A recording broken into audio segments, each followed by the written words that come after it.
Okay, so as you age, as you get older, as you have more details, as your skin changes, foundation may be a little bit trickier for you.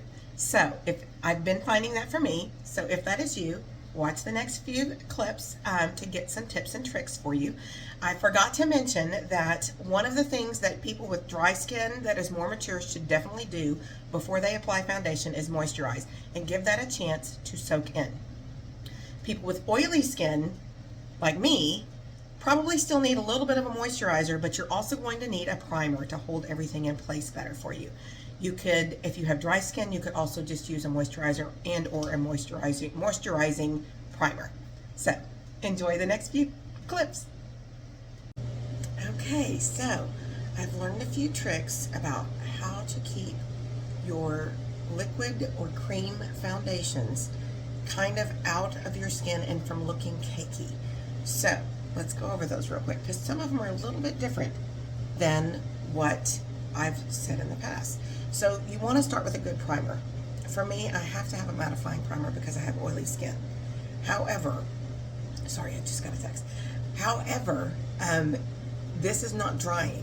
So a lot of people think mattifying equals drying. This is not drying. Okay, so with my liquid foundation, as I get older, I'm having to use less and less of it. And I've known that for a while because it just doesn't work right. It just doesn't go in. It just doesn't sit right. So I've been working on ways to lessen the amount that I use. And it's not easy. I don't know why this is a struggle for me, but this is a struggle for me. So I was putting it just 2 drops on my kabuki brush. I don't really like that method because a lot of your product stays in the brush. So I'm working on this one.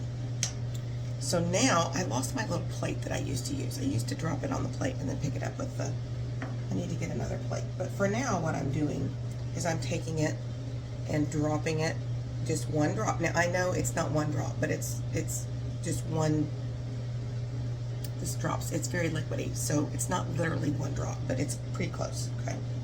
So this is a serum foundation, which means your skincare is built into it. And then I'm going to place it on the areas where I need the most coverage. My nose has been the particular problem lately. It just has. I don't really understand it, but it's just never looking right on my nose. So I'm saving that for last, even though I need good coverage on my nose. I do already have my concealer on my eyes. I forgot to tell you that. So this is about half of what I used to use. Now I'm going to take my brush. I also like this better because it's a serum, dropping it on my head because it's a serum foundation. I feel like it does better when it stays in contact with skin because that's what it's meant to have contact with. Does that make sense? So I swirl initially just to get that product kind of spread out. And this is working so much better for my nose area. So then I'm going to pat it, stipple it in once I get it spread out. I'm trying to find the right setting for my new light, and I feel like this is a little stark, but we're going to go with it.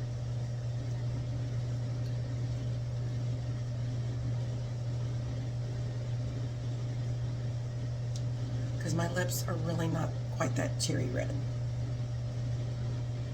But for today, we're going to go with it because I haven't been able to do one in such a long time. My new camera, my new phone, the camera is serious, very serious. Okay, now that's not quite like full coverage, but I don't really like full coverage. I like a little bit of the imperfections to show through because I feel like that makes it look more natural. That's just my preference. That doesn't have to be your preference. Okay, so here's one of the tricks. If your foundation is looking a little cakey when you go to put your powder on, or even after if you don't use powder, you need to take a dry blending bud and press it in. And it's dry because it's a sponge and you want it to absorb that extra foundation that's sitting there and not getting worked into your skin or absorbing or drying. Because my lips are so red in this light. because when you go to put your your powder on, your setting powder or your regular powder, if your foundation is still wet, it's going to equal cakey. Does that make sense? Like when you're making a cake, you have the dry ingredients and you have the wet ingredients. And it's really cakey if you don't have enough dry ingredients. Does that make sense? Or enough water in there. It makes sense in my head. I can't make it make sense, but you know what I'm saying. It's because the powder is adhering to something liquid and it's making it cakey. Does that make sense now? So you're just gonna kind of press all over and get any extra product off. This is also kind of pushing it into your skin so that it will sit better all day long, especially in combination with that primer. Okay, then you're going to take your powder and do your thing. If you have oily skin, I've found this myself to be true, but I've also watched a lot of other makeup artists. The best way to do powder with oily skin is to press it on. Now, this powder has to be shaken to activate the water molecules in it, but I'd already done that. Just wanted you to know that if you were using this, you need to shake it first. So I only do my oiliest areas like this.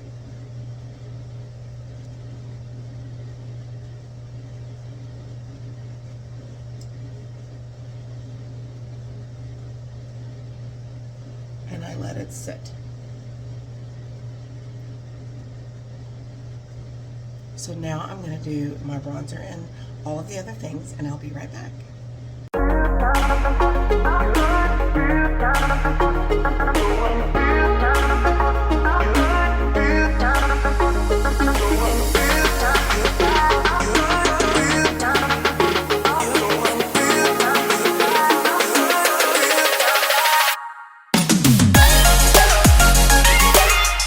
Okay, so now that I have my bronzer on, I'm going to come back with my setting powder.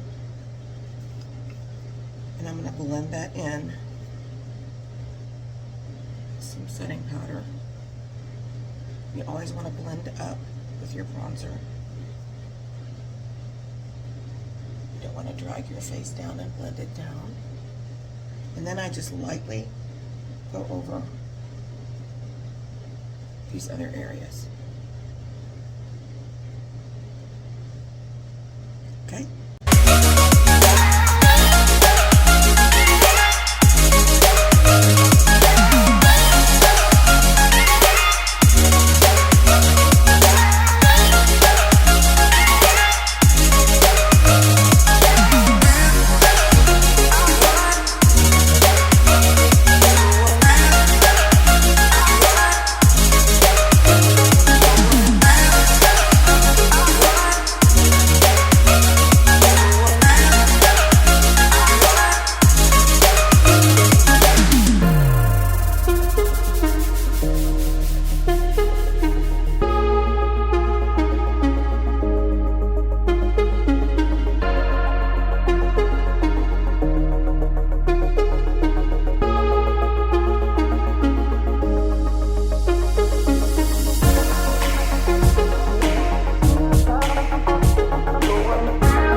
So this is the finished product. I'm just going to add a little lip gloss and Lonesome.